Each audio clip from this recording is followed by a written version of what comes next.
In every age, humanity faces a defining question, not of technology, not of politics, but of thought itself. What happens when a civilization forgets how to think? We are living the answer. We have created a generation, drowning in information yet starving for wisdom. A generation that confuses opinion with knowledge, visibility with value, emotion with truth. And it didn't happen overnight. It happened slowly, quietly, through comfort, convenience, and the death of critical thought. The philosopher Ortega Y. Gasset once warned, "The greatest danger to civilization is not the existence of ignorant people, but the acceptance of ignorance as virtue."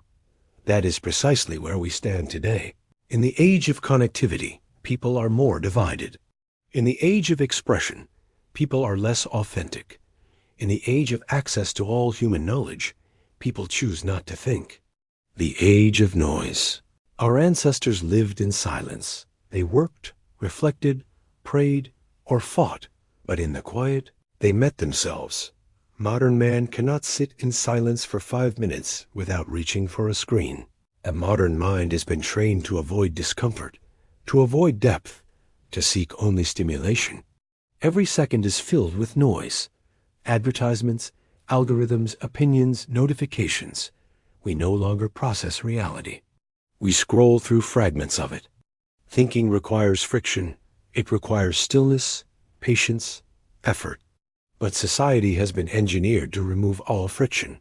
As a result, people no longer think, they consume. As Aldous Huxley predicted in Brave New World, humanity would not be enslaved by pain, but seduced by pleasure. The truth would be drowned in irrelevance. That prophecy came true, not through dictators, but through dopamine, the factory of shallow minds. Education, once the forge of independent thought, became a factory of obedience. Students are not taught how to think, but what to think. Memorization replaced reasoning. Conformity replaced curiosity. The goal is not to create individuals, but functionaries. Workers who produce, citizens who obey, consumers who spend. Nietzsche foresaw this degeneration when he wrote that the last man would say, "We have invented happiness," blinking, complacent, and numb. We created schools that punish questioning. We created systems that reward compliance. We created entertainment that celebrates stupidity. And then we asked, why are young people lost? We replaced challenge with comfort, wisdom with slogans, reflection with reaction. The cult of emotion. Reason has been dethroned by emotion. Feelings now decide truth. If something feels right, it is declared right. Debate is replaced by outrage, dialogue by identity. People no longer seek to understand, only to affirm what they already believe. Thinking became dangerous because it demands humility. To think is to risk being wrong, and in an age where everyone must appear perfect, being wrong is a sin. The philosopher Montaigne, centuries ago, wrote, "I would rather form my mind than fill it." Today, we do neither. Minds are neither formed nor filled, only entertained. We live in a paradox. Everyone wants to express an opinion, but few have one that's truly their own, because independent thought demands solitude, and solitude terrifies the modern man. Technology and the death of depth. Technology itself is not the enemy. The problem is what it has turned us into.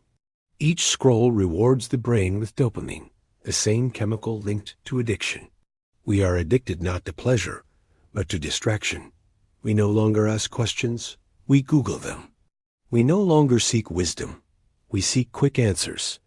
Artificial intelligence can now write essays, paint art, compose music, but machines don't steal creativity. They expose how little of it we truly use. We thought technology would make us gods. Instead, it made us dependents. We built tools to think for us, and then forgot how to think ourselves. Socrates warned that writing would weaken memory. Imagine what he'd say about smartphones. The comfort trap philosophers from Epictetus to Marcus Aurelius knew that comfort kills greatness. Growth demands resistance, but modern life sells comfort as salvation. We measure success not by virtue, but by how little pain we endure. Every inconvenience is labeled trauma. Every disagreement, hate. And so, society raises fragile egos, not resilient minds. The Stoics taught that suffering refines the soul. We teach that suffering must be avoided at all costs. But without suffering, there is no strength, only softness. Without conflict, no clarity. Without silence, no wisdom. We have traded depth for distraction, and the price is our soul. The algorithm of conformity. In the digital world, thinking differently is punished. Algorithms reward conformity. Say what everyone else says, feel what everyone else feels, or be buried in irrelevance. This is not progress. It's programmed mediocrity. True thought is rebellion. It resists the current. It seeks truth even when truth is unpopular. But today, rebellion is marketed, prepackaged, and sold back to us as lifestyle. We mistake visibility for influence. A million views mean nothing if the content lacks substance. The philosophers of old spoke to hundreds, yet their words changed centuries. Today's influencers speak to millions and say nothing. The tragedy is not ignorance. It's indifference. We no longer seek meaning because distraction is easier. The collapse of the inner world. Modern people live entirely outside themselves. Their worth is measured by likes, their identity by labels, their happiness by comparison. The inner world, the space where thought, conscience, and purpose dwell, has collapsed. Few dare to enter it. To think deeply is to confront your emptiness, and most prefer illusion. Carl Jung warned that when the inner life is ignored, the unconscious takes revenge. Anxiety, depression, addiction.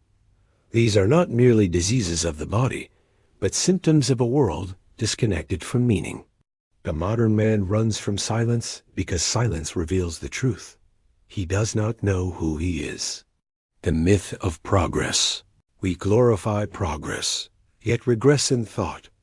We build faster machines, but slower minds. We connect across continents, but can't connect across tables. We can simulate intelligence, but not wisdom. Every generation believes it is more advanced, yet the more we advance, the more we resemble children who play with divine power without understanding it. Aldous Huxley said that the ultimate revolution would not be forced upon us. We would love our servitude, and he was right. We embrace our mental chains because they come wrapped in convenience and pleasure. The modern man chooses comfort over truth, and that is the deepest form of slavery. How do we relearn to think? The solution begins with stillness. Thinking is not an act of speaking louder. It's an act of listening deeper. You must first hear your own thoughts before you can challenge them. Every philosopher, every prophet, every genius, they all shared one thing. Time alone, solitude is the forge of clarity. Read, reflect, question, write, disconnect. Speak only after you've thought. The quality of your thoughts determines the quality of your life. As Descartes said, I think, therefore I am. But if you stop thinking, what are you? We must reclaim the lost art of contemplation. Stop scrolling, sit with your discomfort. Read things that challenge you, not things that flatter you. Seek mentors who provoke you, not echo you. Thinking hurts, but it's the pain of growth, not decay. The rebirth of wisdom philosophy is not a luxury. It's a necessity. The world doesn't need more opinions. It needs more thinkers. The true philosopher is not the one who reads the most books, but the one who lives with awareness. Every action can be a reflection. Every silence, a statement. Every question, a doorway to wisdom. Montaigne said, the greatest thing in the world is to know how to belong to oneself. And that is the antidote to the crisis of thought, to reclaim ownership of your own mind. Not to outsource your beliefs to the collective, not to parrot slogans, not to be seduced by trends, but to live as a sovereign soul, disciplined, reflective, awake. The modern crisis of identity. Why are so many lost? anxious, and unfulfilled despite abundance, because they have knowledge without understanding, comfort without meaning, and communication without connection. The mind has been trained to react, not to reason. True education begins when indoctrination ends. It begins when a person asks, "Why do I believe what I believe?" That question, simple but terrifying, has the power to rebuild the human spirit, because when you question the world, you rediscover your freedom. The return to meaning. We cannot save society without saving the individual mind. Every act of deep thought is rebellion against stupidity. Every moment of reflection is resistance to decay.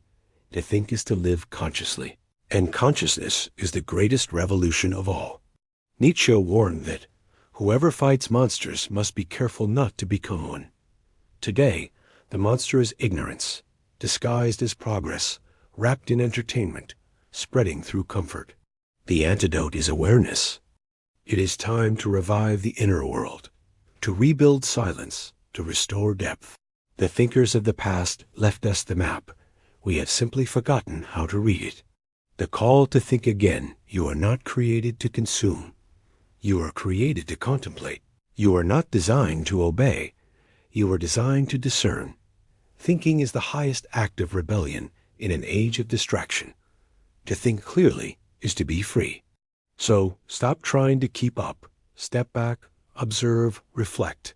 In silence, you will find strength. In understanding, you will find peace. In thinking, you will find yourself. Because only the mind that dares to think can truly be alive.